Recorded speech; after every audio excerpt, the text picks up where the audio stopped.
Leona Helmsley, the ruthless real estate mogul dubbed the Queen of Mean. Back in the heyday of New York's real estate scene, there was a name that struck fear into the hearts of many: Leona Helmsley.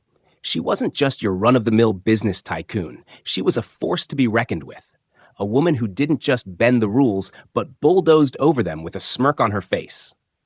They called her the Queen of Mean, and for good reason. Before she found herself in a cell for tax evasion in 1989, Leona ruled over some of the most luxurious hotels in the Big Apple. But behind the glitz and glamour of her empire lay a darker truth.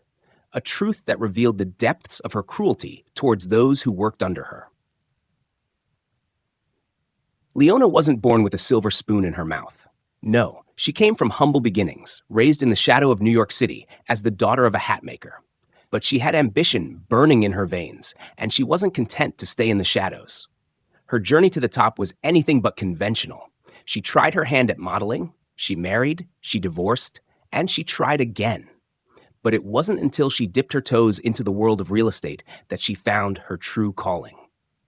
Through a series of twists of fate, or perhaps calculated moves, Leona found herself entangled with Harry B. Helmsley, a real estate magnate with a portfolio that included iconic landmarks like the Empire State Building.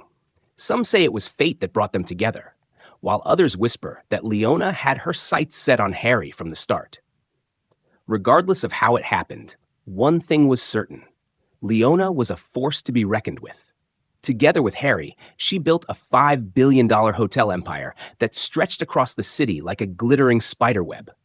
They lived in opulent luxury, with mansions, penthouses, and hideaways scattered across the country like pieces on a chessboard. But for Leona, power wasn't just about wealth. It was about control. She ruled over her domain with an iron fist, demanding nothing but the best from her employees and herself. Her advertisements portrayed her as a regal figure, a queen who stood guard over her palace and its inhabitants.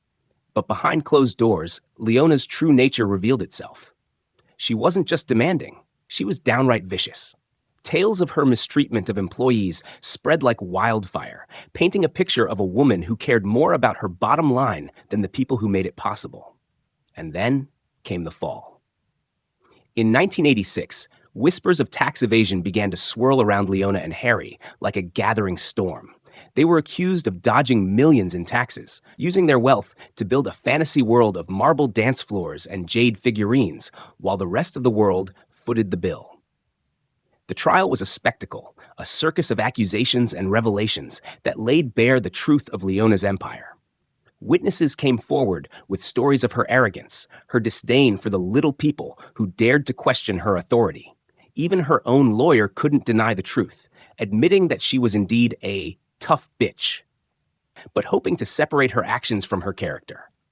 In the end, justice was served, or so they said. Leona was sentenced to 4 years behind bars, a punishment befitting her crimes, but perhaps not enough to truly atone for them. She served her time, but the scars of her reign lingered long after she walked free. In the years that followed, Leona's star faded, her empire crumbling like a sandcastle at high tide. Her husband passed away, her battles with Trump and others faded into memory, and she was left to reckon with the legacy she'd built. Some remember her as a pioneer, a woman who thrived in a man's world and made no apologies for it. Others see her as a cautionary tale, a reminder of the dangers of unchecked ambition and ruthless greed. But no matter how history remembers her, one thing is for certain: Leona Helmsley will always be the Queen of Mean, a woman whose name strikes fear into the hearts of those who dare to cross her path.